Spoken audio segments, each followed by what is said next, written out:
Welcome to my channel friends. आइए आज practice करते हैं हम असर्टिव सेंटेंसेस। बट उससे पहले ये जानते हैं कि सेंटेंसेस क्या होते हैं और असर्टिव सेंटेंसेस क्या होते हैं।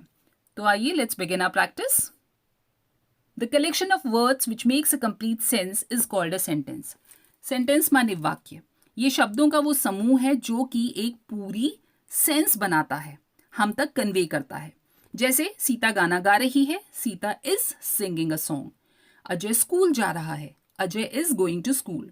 इन दोनों सेंटेंसेस में जो सेंटेंस कह रहे हैं वो हम तक पहुंच रहा है। लेकिन अगर मैं Sita is singing a song को ऐसे कहूं, Sita singing a is song, तो आपसे पूछूं कि इसका क्या मतलब है, आप कहेंगे हमें कुछ समझ में नहीं आ रहा, ये गलत है, ये कोई सेंटेंस है ही नहीं। तो आप ठीक होंगे। जब हम शब्दों के समूह को ठीक तरीके से अरेंज नहीं करेंगे और वो जो सेंस बना रहे हैं वो हम तक नहीं पहुंचेगी, तो वो सेंटेंस नहीं होगा, वो गलत होगा। सेंटेंस तब सेंटेंस बनता है जब उसका जो मीनिंग है, जो वो कन्वे करना चाह रहा है, वो हम तक ठीक तरीके से पहुंचे। और ये तभी होगा जब उसके वर्ड्स एक प्रॉपर फॉर्मेट में, एक प्रॉपर फॉर्मूले या एक प्रॉपर तरीके से अरेंज होंगे। सीता काम कर रही है, वो क्या काम कर रही है वो हमें पता होना चाहिए, तब ये सेंटेंस पूरा होगा। तो Sita is singing a song, इसमें सेंटेंस शुरू हो रहा है कैपिटल से और खत्म हो रहा है फुल स्टॉप पर। तो ये एक प्रॉपर सेंटेंस है। ऐसा सेंटेंस होना चाहिए ताकि हम मीनिंग समझ सकें। बेस्ड ऑन द फंक्शन, अपने काम के आधार पर sentences are of 4 types. Sentences 4 तरीके के होते हैं। असर्टिव यानी कि डिक्लेयर करना, पूरी स्ट्रॉन्ग तरीके से उसको कहना। इंटेरोगेटिव, क्वेश्चन पूछने वाले। इंपेरेटिव, कमांड देने वाले, ऑर्डर देने वाले, रिक्वेस्ट देने वाले। एक्सक्लेमेटरी, विस्मय वाले sentences, wow, oh my God, उफ। असर्टिव सेंटेंस जो है वो डिक्लेयर करते हैं, इनको डिक्लेरेटिव भी कहते हैं। और इनका मतलब होता है असर्ट करना, यानी कुछ चीज बहुत स्ट्रांगली कहना। ये यूज होंगे कोई फैक्ट बताने में, हिस्ट्री में यानी इतिहास बताने में, व्यूज में अपने व्यूज या ओपिनियंस देने में, I don't like it, I think it should be done this way. Events बताने में, या that event was very successful. Feelings बताने में, I am not feeling well, I love her, I hate her. Beliefs बताने में, beliefs मतलब मान्यताएं, बिल्ली रास्ता काट गई तो अच्छा नहीं होता, तो ये एक असर्टिव सेंटेंस हो जाएगा। They are all covered under this heading assertive sentences. तो आप समझ जाइए कि असर्टिव सेंटेंसेस सबसे ज्यादा यूज होते हैं। There are 2 types of assertive sentences. 2 तरीके के होते हैं ये, एफर्मेटिव और नेगेटिव। एफर्मेटिव जिनका उत्तर हाँ में हो, और नेगेटिव जिनका उत्तर ना में हो। Affirmative assertive sentences, examples of assertive phrases which are positive and confident. Affirmative यानी कि जो phrases पॉजिटिव मीनिंग और कॉन्फिडेंट मीनिंग कन्वे करे, जैसे कि this is a stunning bird, ये एक स्टनिंग बर्ड है। The Jama Masjid is one of Delhi's most popular tourist attraction. Jama Masjid Delhi का सबसे पॉपुलर टूरिस्ट अट्रैक्शन है।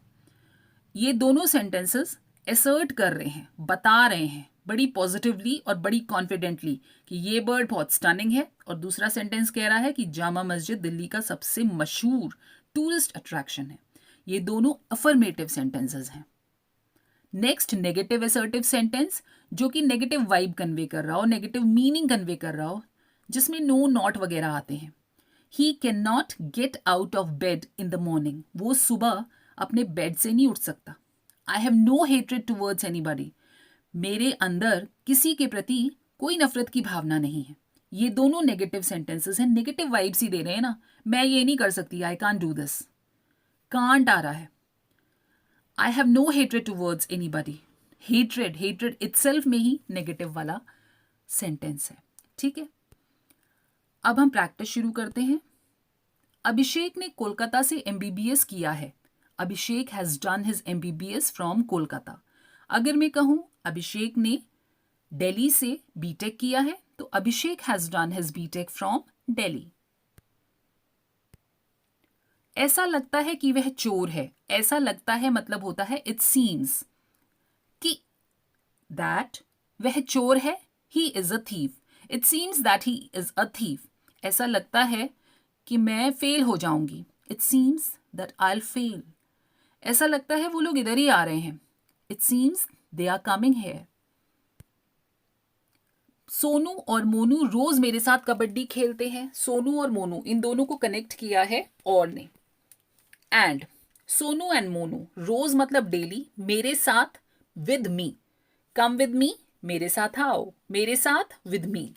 कबड्डी इज अ गेम, खेलते हैं, खेलना मतलब प्ले, है मतलब खेल रहे हैं। ये बता रहा है कि किस वक्त ये काम हो रहा है। Sonu and Monu play kabaddi with me daily. Sonu और मोनू रोज मेरे साथ कबड्डी खेलते हैं। Sonu and Monu play kabaddi with me daily. Sohan के पास एक किताब है। Sohan has a book. Sohan के पास एक पेन है। Sohan has a pen. एक किताब अ बुक, एक pen a pen. I am not coming for the movie. I am not coming, मैं नहीं आ रही हूं। फॉर, के लिए, द मूवी, मूवी के लिए। तो सेंटेंस बन जाएगा मैं मूवी के लिए नहीं आ रही हूं। वो तेज विद्यार्थी था। वो, ही, था, वॉज, इंटेलिजेंट तेज या होशियार, और स्टूडेंट विद्यार्थी, he was an intelligent student. उसने ताजमहल देखा है। He has seen the Taj Mahal. उसने ताजमहल देखा है। He has seen the Taj Mahal. Sohan ईमानदार व्यक्ति नहीं है। ईमानदार ऑनेस्ट को कहते हैं, व्यक्ति मैन या पर्सन को कहते हैं। नहीं मतलब नो या नॉट, और है मतलब is. Sohan is not an honest man.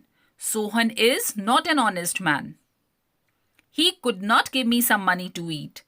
वो मुझे कुछ पैसे खाने के लिए नहीं दे सकता था। He could not give me some money to eat. वो मुझे कुछ पैसे खाने के लिए नहीं दे सकता था। अमीर लोग सदा अमीर नहीं रहेंगे। अमीर मतलब रिच, लोग मतलब पीपल, सदा ऑलवेज। अमीर अगेन रिच, नहीं, नॉट, रहेंगे, remain. Rich people will not always be rich, या rich people will not always remain rich. The teacher is not satisfied with the performance. The teacher, शिक्षक या master ji, not satisfied, संतुष्ट नहीं है, with the performance, बच्चों के परिणाम से या बच्चों की परफॉर्मेंस से। तो सेंटेंस बन जाएगा मास्टर जी परिणाम से संतुष्ट नहीं है। I am not feeling hungry. I am not feeling hungry, मुझे भूख नहीं लग रही है। We are not going to the market. We are not going to the market, हम बाजार नहीं जा रहे हैं, हम मार्केट नहीं जा रहे हैं। He is not feeling well, उसकी तबीयत ठीक नहीं है। I am not feeling well, मेरी तबीयत ठीक नहीं है।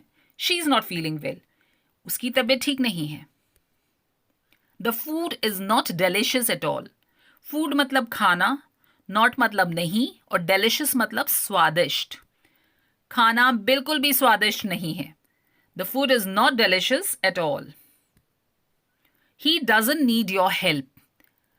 He doesn't need your help, help मतलब मदद, नीड मतलब चाहिए, जरूरत। उसे मेरी मदद की जरूरत नहीं है। उसे मेरी मदद की जरूरत नहीं है। अगर मैं कहती हूं he doesn't need my help, और अगर सेंटेंस है he doesn't need your help, उसे तुम्हारी मदद की जरूरत नहीं है। आज बारिश होने की संभावना नहीं है। It might not rain today. It might not rain today. Rita and Gita are sisters. Rita और गीता दोनों बहनें हैं। Rita and Gita are sisters, Rita and Gita बहनें हैं। I am not attending the seminar. मैं सेमिनार अटेंड नहीं कर रही हूं। मैं सेमिनार नहीं अटेंड कर रही हूं या कर रहा हूं। I am not attending the seminar. I am not going to visit my uncle this time. I am not going, मैं नहीं जा रहा हूं या जा रही हूं, टू विजिट, मिलने, माई अंकल, अपने अंकल को, मेरे अंकल को, दिस टाइम, दिस मतलब इस, टाइम मतलब बार। तो मैं इस बार अपने अंकल से मिलने नहीं जा रहा हूं, या मैं इस बार अपने अंकल से मिलने नहीं जा रही हूं। I have not informed my parents about this. Inform मतलब सूचना देना, नॉट इन्फॉर्म्ड सूचना नहीं दी है। माई पेरेंट्स, माई मेरा, पेरेंट्स माता पिता, अबाउट इसके बारे में, मैंने अपने माता पिता को इस बारे में नहीं बताया है, या मैंने अपने माता पिता को इस बारे में सूचना नहीं दी है। इन्फॉर्म मतलब सूचना। I hope you are keeping well. Hope मतलब उम्मीद। आई होप मैं उम्मीद करती हूं या मैं उम्मीद करता हूं यू आर कीपिंग वेल, तुम ठीक होगे।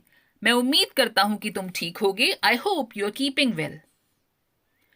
Friends, keep on practicing these sentences and thanks for watching the video.